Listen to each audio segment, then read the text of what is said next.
some things that just sort of not get done. Like I was slow on invoicing. Like I would have been on the tools. I would have been, stressed out with everything else that was going on. I would have never got a message back and that lead would have been lost. I also never advertised. Like my Facebook was pretty stagnant. I couldn't do any business development of any description, and it took me a good few years to actually feel comfortable and ready to even just hire an apprentice. Basically, since Amy's been on board, it's gone from 0 to 100. Literally just having those systems increase the profits. Hey, welcome to the Tradies Success Podcast. On this podcast, you're going to hear real life stories from trade business owners to minimize the mistakes you're going to make, maximize profit, create more time freedom, and minimize emotional overwhelm. So hit subscribe and follow us now and enjoy the episode.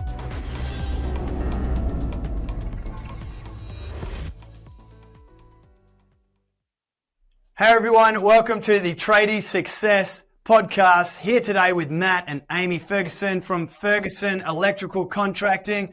Welcome to the show, guys. Hey. Hey. So excited to jump into your story. There's been a lot going on, and we're just coming off the back of a flu, right? You've been able to tackle the flu after a couple of weeks, and your team was able to run a little bit without you. Tell us about that experience. Yeah, it's look, beforehand, Matt was a sole trader on his own, so the company predominantly ran on him working all the time. So if he was sick like this beforehand, stress would be just through the roof. yeah, it'd be a nightmare. Now with a team, it meant we could actually take those rest days, recover properly, and then get back up and going this week. Yeah. It's pretty cool having that passive income like flowing while you're even a little bit sick, checking in on things, but not having to be at a customer's house, busting your gut all day, just trying to get through the jobs. Yeah. So it was good when we were both sick because I could kind of pick up the slack that if Amy was really sick, then I could do a little bit, or if I was really sick, it's like she could do a little bit. So we kind of work together like that. You could work together to make sure it all works. Now, you guys have been working together for some time. I'd love to go back when you started the business. Were you working together at that point, or how did that, when you started your electrical business, how did you start working together and when did you start working together? Yeah, well, I basically started the business at the end of 2019. I was subcontracting and kind of just was picking up a bit of my own work here and there, was sort of subcontracting 3 days a week maybe, and then had 2 or 3 days of my own work. And then COVID hit, and my old man was a contractor who was working Metro. He moved out to the country and basically just handballed me his work. So in 2020, I started just working full time for myself and as a sole trader. And just was, you could call it cruising along, but, I was riddled with stress and not doing anything properly. And and then last year, so Abby and I have been together for 3 years. And last year, she, kind of was fed up with her old job. She was working in construction as a client liaison executive, and then made the jump to come and work together with me, which was really, really good. And basically since for the 12 months that's been happening is we've gone from just me and like a few months before Amy jumped on board, I'd hired an apprentice. So that was us, and we've just kind of been going up and up and up and up since then. It's been great. It's incredible when you have the operational part of the business, consistent. And I think that's where a lot of people struggle is when you're a sole trader and you're doing everything, it's hard to be consistent at everything, So to have team members that either allow you to sit in an operational space or like Amy's moved into this operational space, at least it's consistent. And that's probably the most important thing. So where did you find your skills were transferable over from the job you had, Amy? Well, working in construction, I knew how to deal with all types of people, and especially tradies. So that's definitely been transferable. I've also did a lot of admin. So, I've got quite a strong background in anything kind of on the computer. I'm a bit of a PC nerd. So that definitely helped. And also sales. So a bit of all of that mixed in, I just come add the job with Matt, and I can just kind of talk to all the clients. I did a bit of electrical plans back in my old job too. So designing electrical stuff, really kind of, I can do that myself as well now. So it's another kind of aspect we can add to for our customers. But yeah, it's really been kind of nonstop transferable. And I guess the things that Matt lacks, I can make up with, and vice versa. Yeah, how good. What a great combo. Probably heaps of the listeners are going, oh, lucky Matt. Yeah. So, yeah, the other way we do it is, you know, having the skills as a business owner is to hire the tradespeople to allow us to move into that operational space. And that's something you've recently gone through as well, is putting on a tradesperson and creating that space for you, Matt. Where did you find your time went when you did create that capacity for yourself? Yeah, it was brilliant. Because I've been consistently, so we've had James for a month, 6 weeks or something. Yeah, and he's brilliant. He's honestly a champion. And since he's been on board, I've consistently been able to take a day a week in the office, sometimes more, because we've been changing to a proprietary limited. So there's a lot of work involved in that. So, you know, whether I've been helping Amy with things to do with that, or whether I've been, you know, sort of picking up other areas that she hasn't been able to attend to, it's been really good that way. And it's given me a lot more breathing space. I guess that's probably the best way to describe it. To actually, you know, enjoy being in the business a lot more, as opposed to being so just overworked and burnt out and stressed. It's literally, as soon as the week that we hired him, I just felt like this massive weight just lifted off my shoulders, because before him, it was just me really on the tools, and the apprentice. So yeah, and all the pressure and demand is in that space, right? The on-site value delivery, where you're out doing the jobs, all of that is what creates the pressure, whether there's pressure to get more work on the schedule, or pressure because you can't keep up with the workload. That's the pressure. That's the cooking pot. And so what actions derive from that is obviously whether you're over busy or under busy, and vice versa. So now creating that capacity and being able to move into that, you've been able to work through changing over from a sole trader legal entity to a proprietary limited.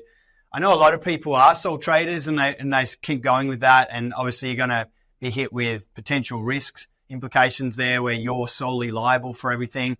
But also when it comes to you earning more, which you guys are now, it's hard to, you know, move the money around through trusts, or be able to, push the dividends out, or, you know, sort out the money at the back end when it comes tax time. So that's obviously a big move, especially if you've been in business a couple of years.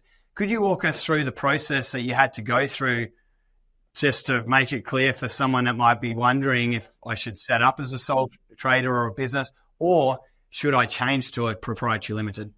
I think if you're in this program with the Academy, you're going to want to change, because you're going to stay as a sole trader if that's what you plan to do. You and one other guy, 100%. But if you're going to change, or you're planning to grow, do it sooner than later. The later you leave it, the harder it is to change, and the more things you need to change, which, you know, even with Matt just being a sole trader with him and one other person and then me, just that change alone has been massive of what we need to do. Yeah.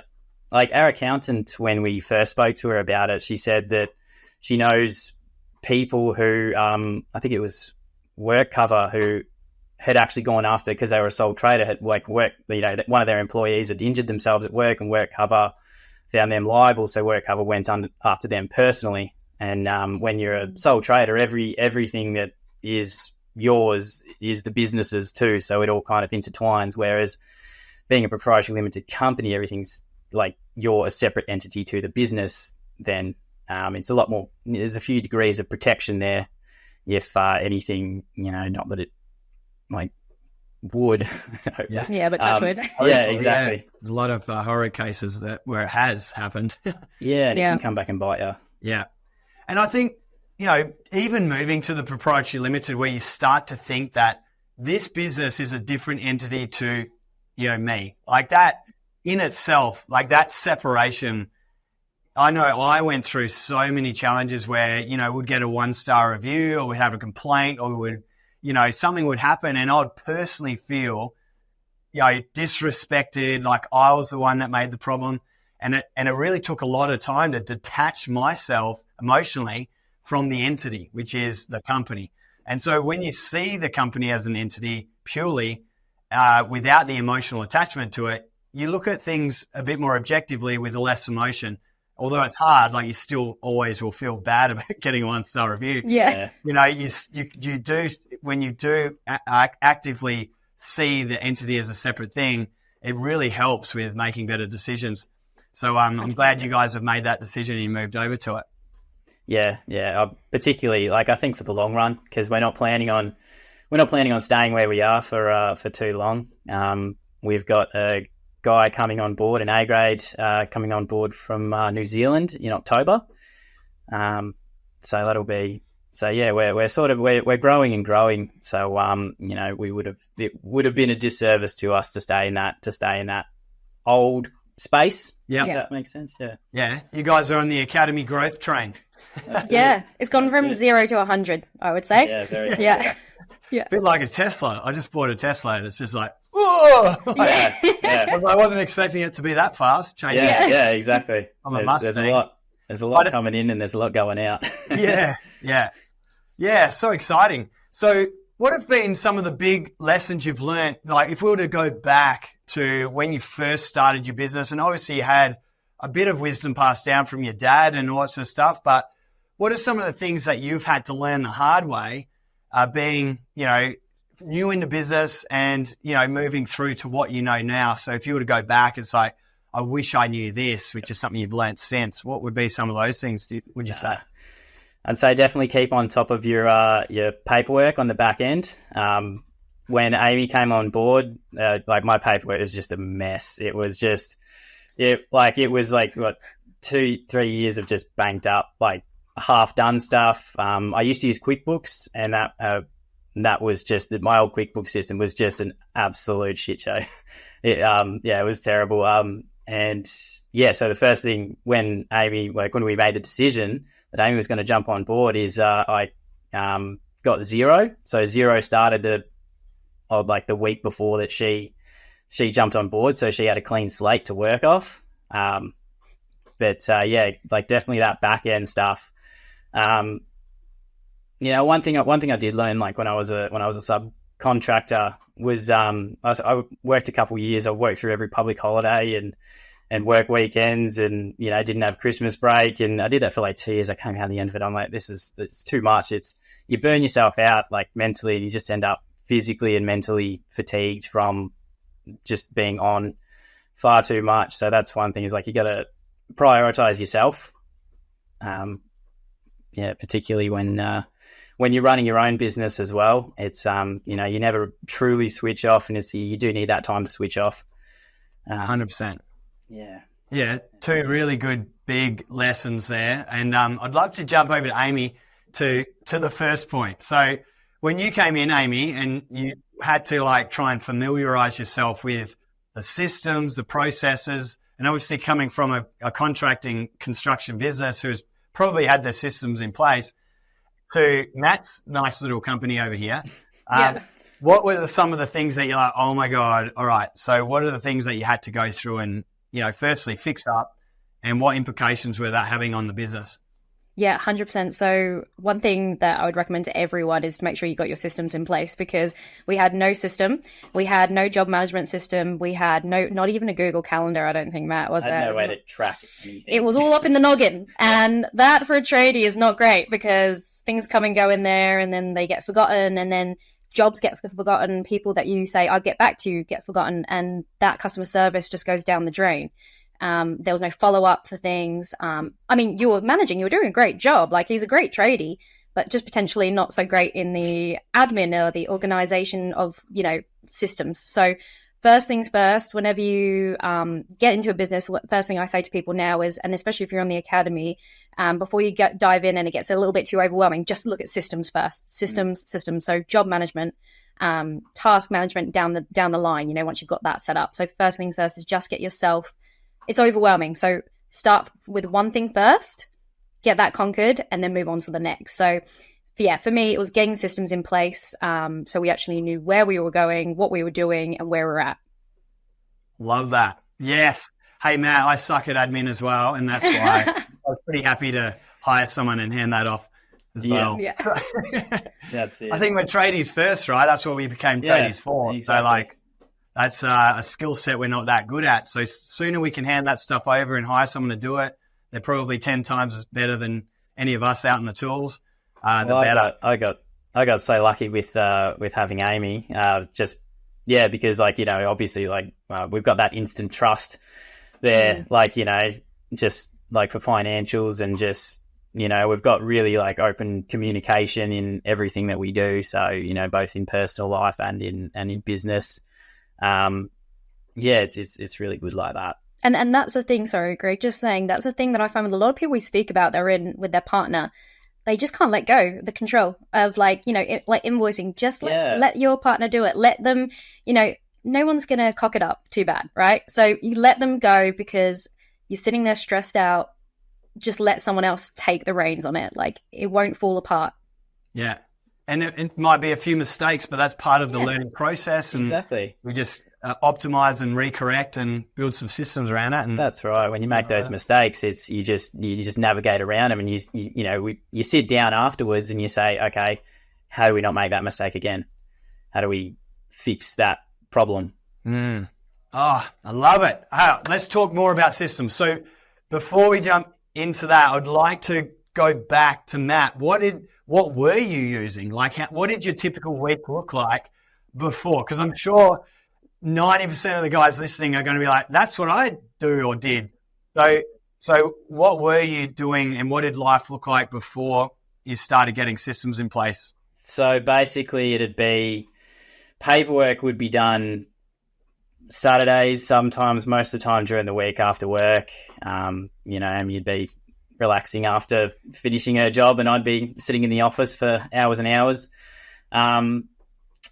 Or some things that just sort of not get done. Like I do the invoicing. Like I was slow on invoicing. Like sometimes you'd get paid for some big jobs and you'd be like, sweet, I'm good for money at the moment. And then, you know, you've still got like 10 grand's worth of invoicing to do. And you're like, oh, that can wait for a little bit. Like, you know, the customer's not badgering you, obviously, because they're happy to not spend the money. And honestly, like there was probably a couple that I even, I think down the line sort of lost, like, you know, it wasn't like massive amounts of money, but it's just like, you know, you'd forget to invoice someone a couple $100 here, a couple $100 there, just because everything was up in the head. So, you know, or I'd write it down in the diary and then the diary would sit in the ute and then I'd be doing my invoicing and I'd forget what I'd written down in the diary. And that was so far back in the diary that you didn't even think it would be that far back. Exactly. Yeah. And you know, people would ring me and I wouldn't get back to them. It'd be like, you know, I'd ask them to leave messages and sometimes if they didn't, it'd just slide. Like I even had a guy call me this morning. It's like, you know, and now the system is to follow up. So, you know, I said like, oh, send me through your details and he didn't. So I even like, it was an hour later, I sort of just gave him a text message. He messaged me back instantly with all the details I needed. Whereas back in the day, cause I would have been working, I would have been on the tools. I would have been, you know, stressed out with everything else that was going on. That guy would have never got a message back and that lead would have been lost. Basically. Yeah. I also never advertised. Never, like my Facebook was pretty stagnant. I couldn't do any business development of any description and it took me a good few years to actually feel comfortable and ready to even just hire an apprentice, which is a very low cost extra set of hands. But that's why basically since Amy's been on board, it's gone from 0 to 100 because we've just even just with Amy on, we started making more money. Basically, even just literally just having those systems, just increase the profits. Well, let's deconstruct that before we move into what life looks like now, because if we were to take your situation then, that's what we call living in a place of reactivity, right? So I have no need, I've got money in the bank, I have no need to invoice, so I won't. I've got jobs on the schedule until you don't. So then you do marketing or sales until you've got jobs on the schedule and then you stop doing sales and marketing again until you don't have work. So this place of reactivity is unpredictable and it creates a lot of fear because it makes you feel like just around the corner, I'm going to have no money. just around the corner, I've got no work. Just around the corner, I've got to have a tax bill, you know. And I was the same, man. Like, that's exactly where I lived, and I hated it. I think a lot of us do, and that's just, you know, one of those things. Until you build systems and people to support those systems, it isn't consistent. Like, you are going to have big fluctuations in workload, money in the bank, profitability, like all of the things that matter. It's going to be crazy inconsistent. And you can't really move out of it until you do, like, create those systems. That was the thing with me, is like, I always sort of thought too, it's like, I was working, and if I needed more money, I'd just work harder. I'd work more. I'd work longer hours. Yeah. I had the same thing with my wife, Frankie. She would be like, oh, we don't have enough money. It's like, I'll just make more money. Let me just go make more money. Hop in a van, I'll see you later. Yeah. See you. I won't talk to you for a bit, but I'll make you money. Yeah. It's crazy. So let's now skip forward to what life looks like now. So you said job management systems, task management systems. So let's talk through, you know, what have you done since, and what sort of impact has it had? Yeah, so we first initially put in a job management system called Fergus, and honestly, we picked it because we're Ferguson, so it just kind of worked at the time. Yeah. It was a cheap system. It's it was just kind of worked for the time being. But it's one of those things, as soon as you put one system in, you get used to that, and you actually we could do with some more kind of like processes on here, which would help us. Now we're growing, and then you outgrow that system. So now we're moving over to Simpro. So we've done all our training, our big training days, and that started as of today. We're now using Simpro, which just shows you as you grow, your systems evolve. You need more processes and certain things from a system, and sometimes it's not always going to get that from that first one. So no, QuickBooks for Matt, he outgrew that, so then it was on to Xero. We use Simpro at the moment, which would highly recommend. The training was extensive but really good, and you can see how clunky Fergus is now that we've moved on to something that's really going to help us, get down to the nitty and gritty of efficiency on a day, profitability, and also lead generation. Like, there's so many things now that we can get from the system that we can work together as well to get. Yeah, so important. And when you have all of those things talking to each other, it makes it easy for you to even visualize what it could look like when you're forecasting. How many jobs do we need to put on an extra tradesperson? How much profitability do we need to make to pay for an admin person or a VA?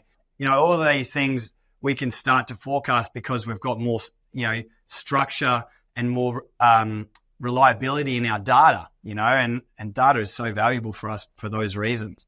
So yeah, really cool. Awesome. And then task management system as well.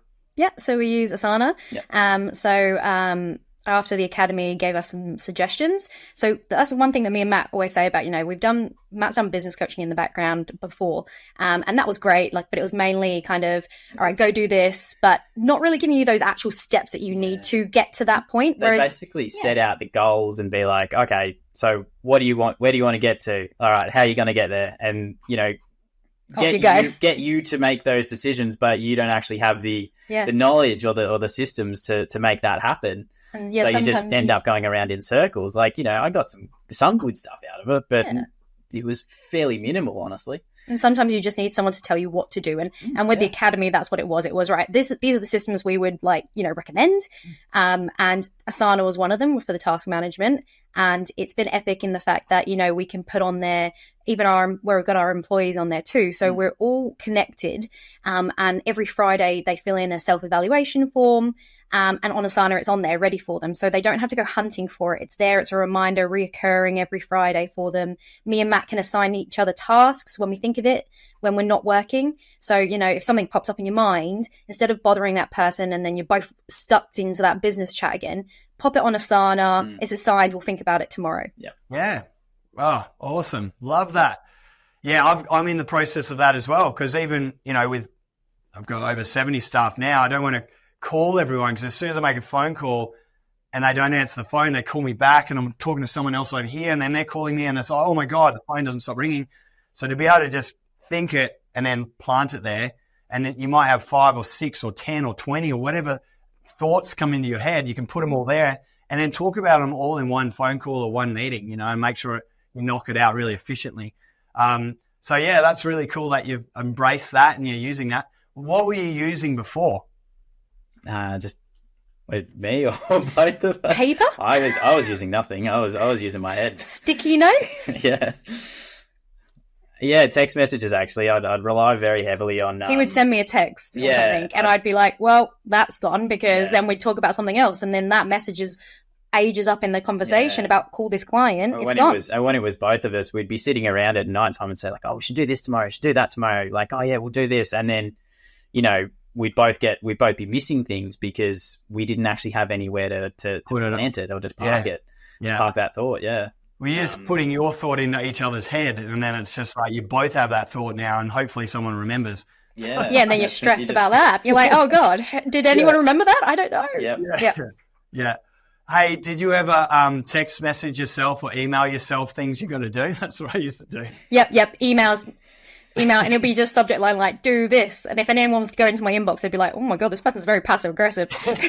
It's just all me just ordering myself to do stuff. Yeah, I was the same. But even that gets out of hand sometimes. You're like, there's so much I've got to do, too many emails. That's it, right? You got to sift through your emails. And you let things sit in there that don't really need to be in there. And I don't know about anyone else, but for me, I like to have clean emails. So with Asana, that's another thing that we can do is those invoices that need to be paid that don't necessarily need to be sitting in your inbox. You can schedule them on Asana and put the due date. So it's not like you're going to forget it because it's on there and it will send you a reminder, but it's out of your inbox because it's not a necessary thing that needs to be sitting in there right now. Yes. Love it. All right. Want to know more about that? You can know where you're going to go. All right. So you also touched on there the employee self-evaluation form. So we'd love to hear what got you into implementing something like that and how has it been received by your team? Yeah. I mean, I'll take over the beginning. You can go in the middle. So with our employees, we absolutely know that they are actually above everything most important in our team. Without them, we wouldn't be able to do anything. And that's not just me being a cliche. That's literally how we feel. So we want to make sure that they are 100% enjoying as much as they can, because it is still work, but enjoying the job, the team. They feel supported. And one of those things is a self-evaluation form via Jotform, so another little system. Again, Academy recommended it. And it sends out to them a form that they fill in weekly, every Friday. And what happens then at the end of the month, I'll export it. And I can see if there's common things coming up. So one of them would be to our apprentice, what do you need to improve, or what's something that you'd like to learn more about? And if it's a reoccurring thing, then, hey, I'll pick that up. And what training can we give them to support them in that part? So it's really vital. And as I say to them, I know it's an annoying task, but this is the reason why. So we sit down in our team here and I'm like, because I can look at that and see where we're falling short or where you're wanting some improvements. And we can make sure we actually get them to you. We're not just saying, broken promises, oh, we might do this at one point. No, we're going to do that because Matt and I both know if we were in a company, we would feel more valued if someone's listening and taking that approach with us as well. Yeah, which we do listen. And it's a really good tool to use to listen to them without them sort of, again, like, with it going through texts and messages and, if there's any issues, like say, you've got one guy who's driving out to the other side of town every day and, we think like, oh, he's in the company car. Like, we pay him a little bit for extra travel and stuff. But if he's absolutely hating it, if you don't give them an opportunity to say like, hey, I'm not enjoying this. A lot of the time people kind of don't, because it's like, as someone who's like worked for companies in the past, and if they don't give you an opportunity to bring these things up, you don't feel comfortable asking them. Like, even if they ask, even if they're sort of chill, it's like still you don't really. It's a bit of an awkward subject, so it's nice to broach it with them. Like, and it just keeps a finger on the pulse of how everyone's going and how they're feeling about everything and everything that we're doing. Yeah, love it. Awesome. And I think the big thing is, business owners usually have great intentions to look after their staff and that, but it's usually the workload that consumes them and you sort of just so busy all the time. It's not that we don't care about our team. It's just that we're so consumed with everything. And like you said, if you don't have a system in place to be able to capture this information and allow the team to say something, you have no idea, right? And you're just guessing, like, and you're just assuming everyone's happy until they leave, or, you know, until we've had toxic culture in the past where they start talking to each other and, you know, whispering and Chinese whispers and all this horrible stuff you don't want to deal with. So I love that you've got that in place early on in your business and you're able to receive that information. Another thing, I don't know if you've thought about it yet, but taking that CSV and putting it into ChatGPT and getting it to analyze data and trends over time is other things that you could get it to do. Like that. But, that's really cool. Yeah. A little tip there from Greg's brain straight to you. You take that. Cool. Sweet. Now, you also talked about the importance of having personal time, connection, and not just fully immersing yourself in the business. Can you speak to that, Matt, and also Amy, from how it's received from the partner's point of view when we are consumed in the business like Matt would have made? Yeah. Well, obviously it's like, you know, because the business is like we're both in it and we're together. It's easy to continue to talk about it and to think about it and just be like, oh yeah, we should do this. Or like, you know, a thought pops in your head and you just want to say like, oh yeah, let's do this or let's do that. And like most of the time, like it's pretty good. It's like, you know, when it's positive, it's nice, but sometimes you just kind of want to switch off. And we actually, we'll talk a little bit, like every night or every afternoon we'll talk, and then we'll get to a point and just be like, okay, no more business chat. Like, you know, any thoughts that we've got, like we've just parked them on Asana, and then it's just, all right, what else is going on in our lives? Yeah. Awesome. Yeah, I guess it's important not to let those things take over as much as it is your business. And when you are a business owner, it doesn't stop compared to being an employee. Yeah. But it is important because the reason is your why. Like, so why did you start the business? Why, you know, that anything. If you ask it with a why, you'll find out kind of the cause of it. And the why is because we want to spend more time together. So at the end of the day, you know, we've got to make time right now because yes, we want it in the future, but no one really in a deep sense knows how long we've got. So make sure we are taking time for ourselves now as well. Yes. I'm throwing on my fists are in the air. Yeah. I love everything you just said. So it's the thing, right? Like, and we push us, like I always say, like, there's no point you like going full throttle on this for 5 years and then destroying your relationships and your health, you know, all your friendships and everything else along the way. Why not like have it all when you can? It's just about building the systems, you know, having an agreement that we're not going to talk after a certain time. If we have a thought, put it in Asana. Those are systems, right? And that's exactly what you're talking about. And that's your personal systems have better connection so that you feel more fulfilled and show up as your best selves at work. Have you been down the other side where you just don't stop talking about work and you feel like you've lost connection?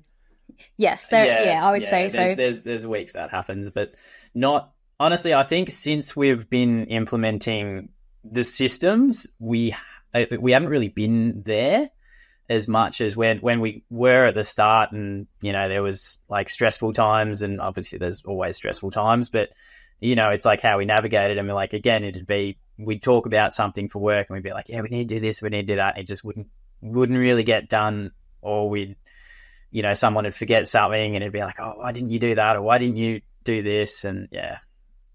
I think frustration. Yeah. For me, it took me a long time to understand, because when things are going good, it's great, right? You've got your time where you switch off and it's all good. But then you have like 2 tradies leave at once and you're like, what the fuck? And then you're on the tools again and you're working 60-hour weeks and all of a sudden everything's terrible. Like you're back in the worst place ever.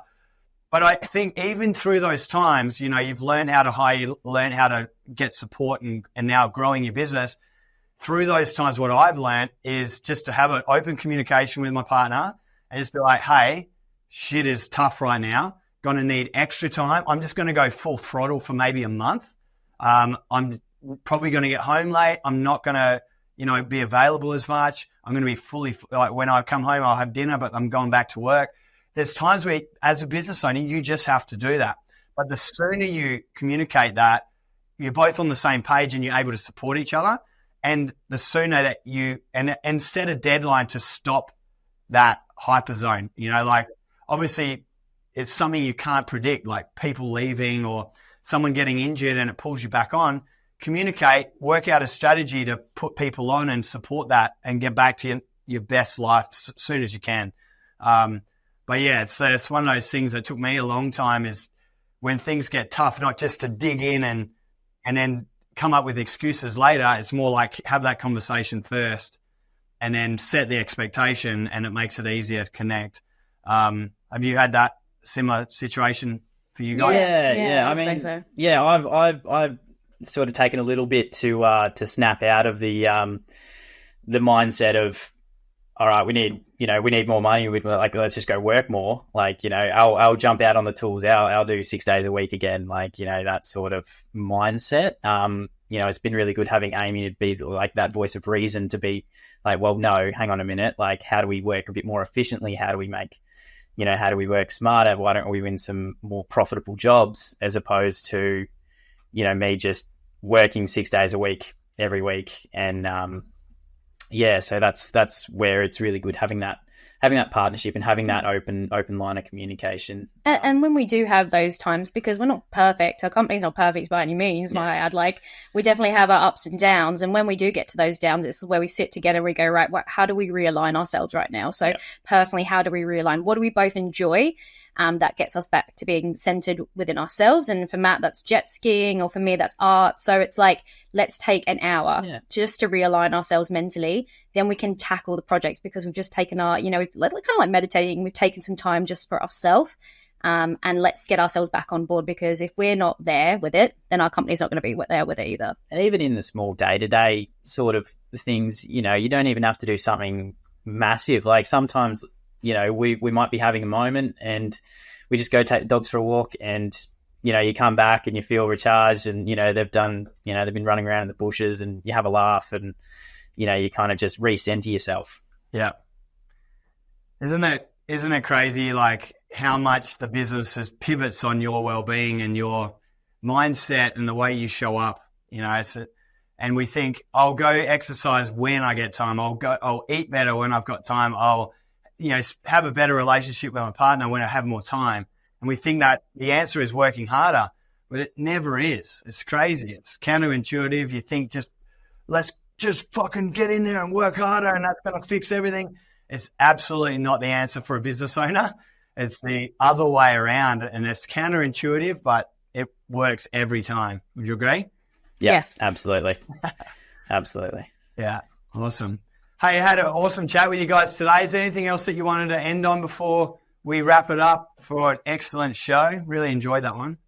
Yeah, no, I think for me, and a lot of people that I've spoken to in the academy and everything, it's just really look after yourself, really, look after your own mental health. Then you can, once you fill your cup up, you can fill other people's cup up. So just making sure you're really kind of personally growing yourself as well. And then the business will come with it. Yep. Yeah, couldn't agree more. Awesome. All right. Pleasure having you on the show. Thanks for your time, and thanks for listening, everyone. See you guys. Hey guys, it's Greg here. Thanks for listening to the podcast. For me, growing my trade business was extremely hard. It cost me millions of dollars, so much time trying to figure out what was the right way to do business, and emotionally feeling like I'm letting myself, my partner, and my family down by not knowing how to run my business properly. But I kept working hard and overcame those challenges and created systems and solutions that minimized those mistakes for myself and my team as we grew. Now, Response Electricians, go and Google it. We've got over 1,700 reviews on Google. We've won awards like Electrician of the Year and Service Business of the Year, both state and nationally. I sat on the National Board of Directors for Master Electricians Australia for 2 years, created a real solid awareness of the industry and the construction industry and the challenges you face. And the business runs autonomously over in Perth while I live my life working on the academy in Byron Bay. And I help people like you create freedom from your business as well. Now, having coached and trained thousands of trade business owners, we've developed the Freedom Fighters program. It's a guided pathway in a hybrid training and coaching system that provides you with the right information and steps to take to create freedom, not in years, but now. You can actually create more freedom from your business sooner than you think. So click the link and have a free strategy session with one of our academy experts to fully understand how you can create more time freedom from your trade business, generating more profit, better culture, and more growth in less time.